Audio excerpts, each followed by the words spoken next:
ever made, which means there's a box that you can make the smoke go through with the damper. If you look in here, touch this.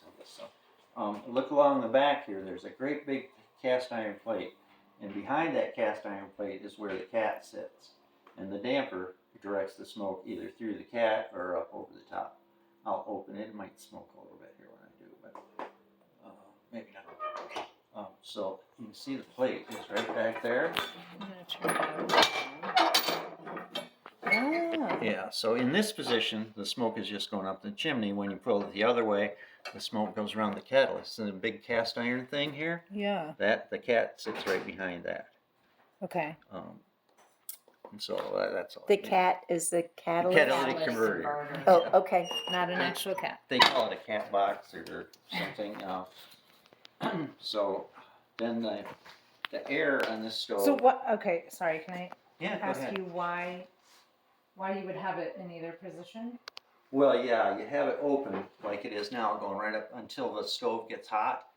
And in particular with this stove, you got to get it hot because the catalyst won't work unless it's hot. So you put it in this position, it'll be a roaring fire, and you'll get all, when you feel it up here and it's hot, you don't dare touch it, then you close the damper and then you walk away from it pretty much. Okay. And about how long? I mean, does it burn all night long? Oh yeah, we started up, excuse me, tickle. We started up in the fall and we run it all year. We basically don't have to if we screw up and forget or something like that, it might go out. But basically, we run it all winter off the same match. So Really? yeah. So you just put the wood in the front? No, in fact, my advice is never to open this. Okay. Well, where do you put the wood in? Into Right the top. Into the top. Makes it dead easy. You just drop it in. Okay. Oh wow. If you use this, you can use it, and we did it first, but the gasket around the glass will gradually get loose as ash and stuff falls onto it. So I just found I put new glass in it and new gaskets, and I closed it, and I have not opened it since. Okay. Which that's the way I think it should be used. But So okay. so the air intake is actually it's right under here. In front of each leg on either side, there's a hole under there, which I can't really feel, but I know it's there. Okay. And so the air will come in there, and it comes along. There's the floor of the stove is double, and so that's like the air plenum, and that gets the air up to the front of the stove up here. Okay. And then it goes through this little valve here. This is the air intake, which you run it wide open as much as you can until it gets hot, and then you adjust it. Just before you go to bed, probably build a fire with a big log or 2 big logs, or what, and shut it down to about right here, just in front of the. You don't want to shut it all the way, because then it won't burn. But shut it up to that point. It still will go a little bit farther. Okay. But right about there is where I use it overnight. It depends what you want, If you got a secondary, or maybe a primary heater, maybe you don't care about running it all night. I don't know. And so does the ash just fall into that pan down there? Yeah, no. Okay. It's not. That pan is something that we put down there. I'll show you there's still more controls, I'm sorry. But down here, the guy that had this before me made this really cool thing that keeps the ash drawer secure. And this is not factory, but so this comes off, and you turn this little gizmo like that, and you can open up the ash drawer, and you can see there's a ash pan in there. Yeah. But it's a little too small, So if you just pull it out like that, you get a big mess here. So that's what the hotel pan is for. We pull the hotel pan out, and then we pull the other thing out, and we get a lot less mess. Okay, I see. But you can see how this works here too, where you're looking at it.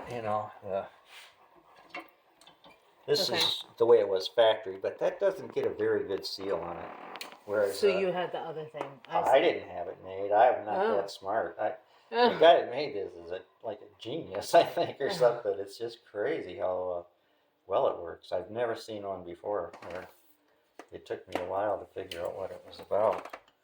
Okay. But yeah, clean it out. You know, you'll see the stove will start not burning as hot, and it's time to clean it out. You know, in general, we clean it out at least once a week in the winter. Okay. But you may, you know, it depends how much, the kind of wood you have. You know, this wood we have right now is super dry, and so it's great for this stove. So when you're starting it up cold, it's absolutely cold. Yeah. This is the way you're going to want it, like that, with that thing open and this open too. Okay. Because this just will not give you. It gives you enough air, but I'm not patient. I open this thing up and get it going, get it really hot, and So then to get enough oxygen to the fire. yeah, and Okay. it'll, you know, it's like a jet engine sometimes. I mean, sometimes it doesn't take very long. Then you close that, and this thing here, that's the primary. Now the door is locked, so it's just. Okay. And the little gizmo up here, the tool, Yeah. fits that, fits everything. Mhm. Anyway, you close it like that, and then this thing goes around, and you see where it slides into that yeah. slot there? And then it pushes against the stove to close the door. I mean, Oh yeah. how did you think of that? I don't know, but it Wow, really that's works awesome. great. Yeah. So because of the catalytic converter Mm-hmm. and the heat that's generated, is it not necessary to clean this stovepipe? We clean it once a year, Once a and we year? just did it. Okay.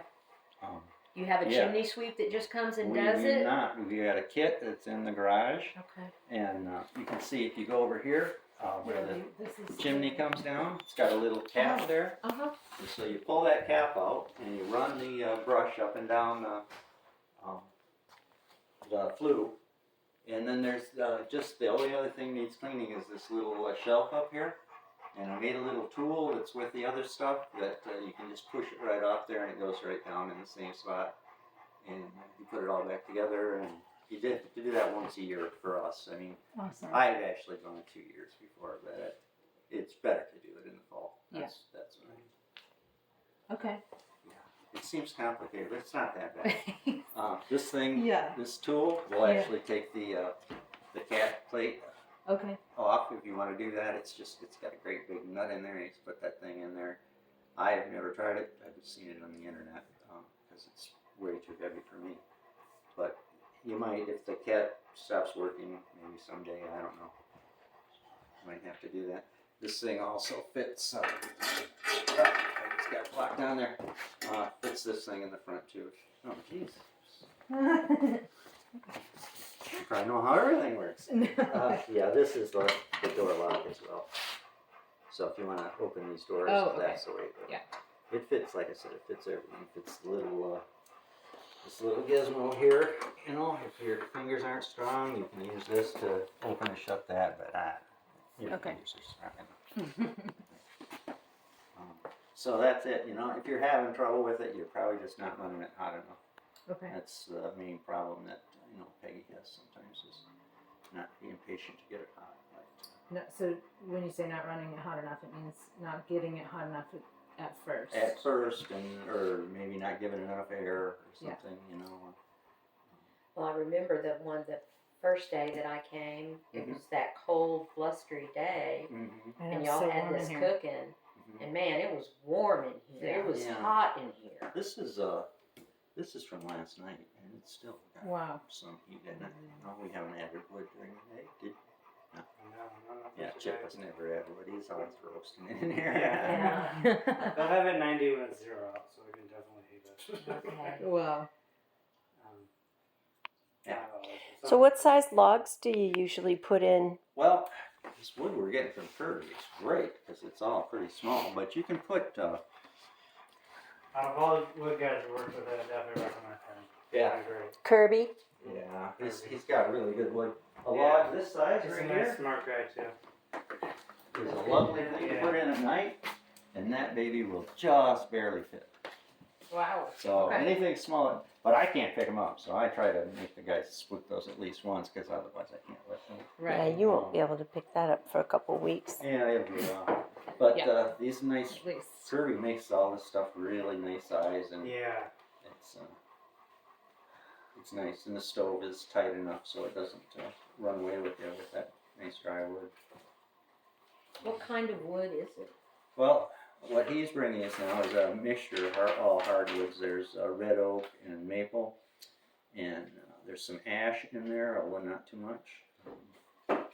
What else is in there? There's a tiny bit of ironwood, but everybody knows that's gold, so you don't necessarily get that. Is what he's got right now. What's that? And Oh, yeah, Oak, there's maple, and beech. nice. yeah, there's some beech in Yeah. there. Oh, And his number is, his name is Kirby Celtic. And I have really horrible handwriting, but that's his number. Let me. Okay.